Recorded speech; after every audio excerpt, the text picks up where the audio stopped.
Assalamualaikum warahmatullahi wabarakatuh. Halo anak-anakku, para calon profesor IPA, bagaimana kabarnya hari ini? Semoga senantiasa sehat, kuat, dan semangat.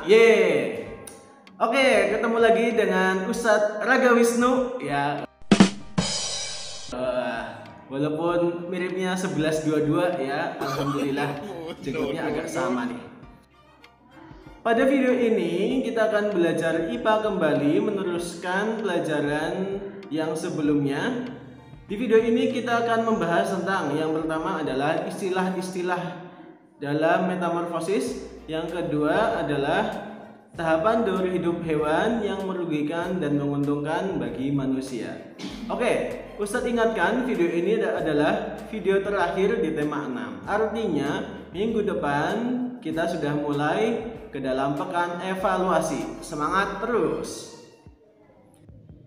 Oke, langsung saja kita akan belajar tentang istilah-istilah metamorfosis biar kamu belajarnya lebih mancing mania.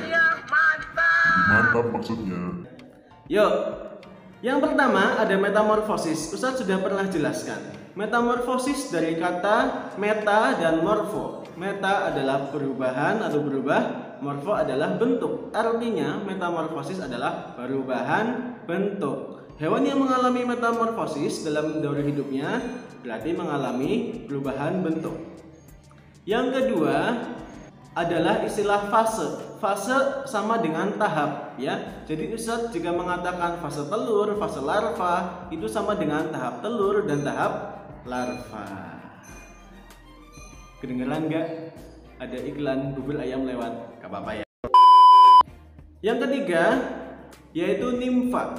Nimfa adalah istilah bagi hewan kecil yang baru menetas pada metamorfosis tidak sempurna. Nah, nimfa biasanya ini belum memiliki sayap. Beberapa ada yang memiliki sayap, namun sayapnya itu belum bisa digunakan. Selain itu, nimfa belum bisa melakukan perkembangbiakan.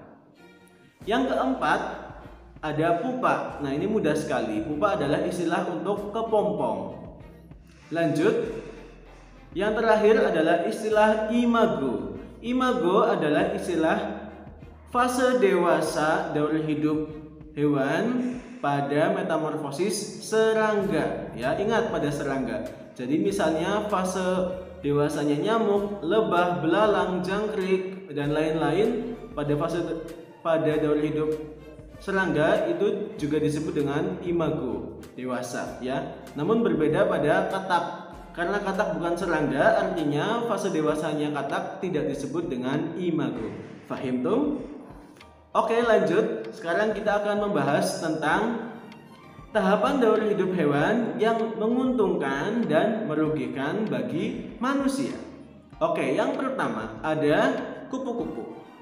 Pada daur hidup kupu-kupu kita lihat fase larvanya itu merugikan manusia, terutama pada petani kebun. Mengapa? Karena fase larva ini akan memakan banyak sekali dedaunan. Namun berkebalikan dengan fase imagonya. Fase imago kupu-kupu ini sangat menguntungkan bagi petani buah. Mengapa? Karena membantu penyerbukan bunga, di mana bunga ini nanti akan mengalami penyerbukan dan mempercepat berkembang menjadi buah. Oke, lanjut.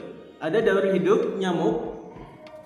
Nah, di sini fase imago pada nyamuk itu merugikan manusia. Mengapa? Karena menularkan penyakit demam berdarah, malaria, cikungunya, kaki gajah dan lain-lain ya.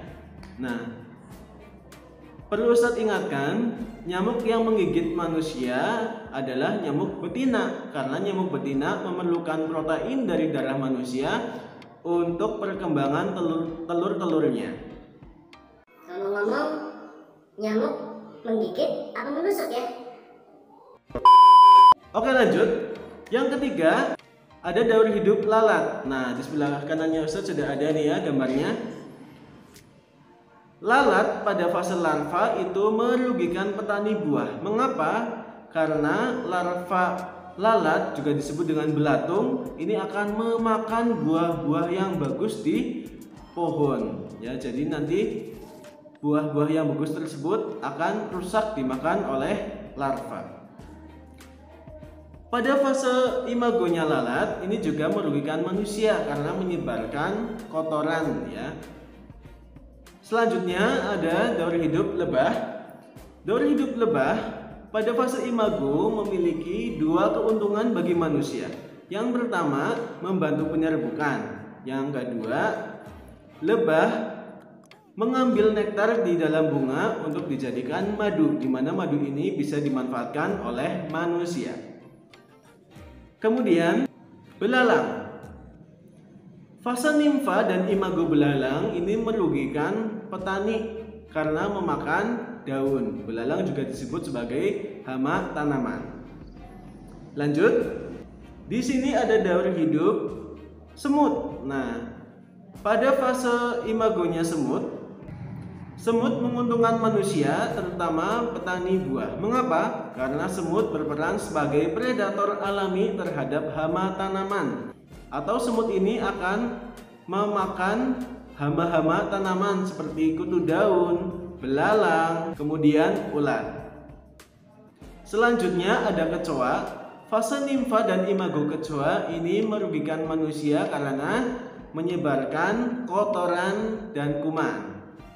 Dan yang terakhir di sini ada daur hidup kutu, di mana fase nimfa dan imagonya ini merugikan manusia. Mengapa? Karena kutu ini tinggal di manusia, terutama di kepala ya, kutu rambut. Dia hidup menumpang parasit memakan darah di kepala manusia.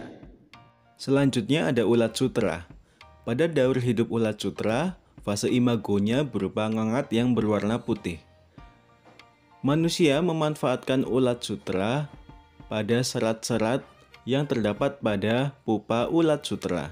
Serat-serat tersebut akan diolah menjadi benang, kemudian ditenun menjadi kain yang bernilai tinggi dan mahal. Oke, untuk pelajaran hari ini seperti itu.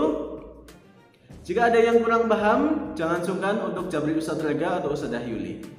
Tetap semangat, laksanakan protokol kesehatan. Jangan lupa belajar, minggu depan kita evaluasi. Barakallahu fikum. Wassalamualaikum warahmatullahi wabarakatuh.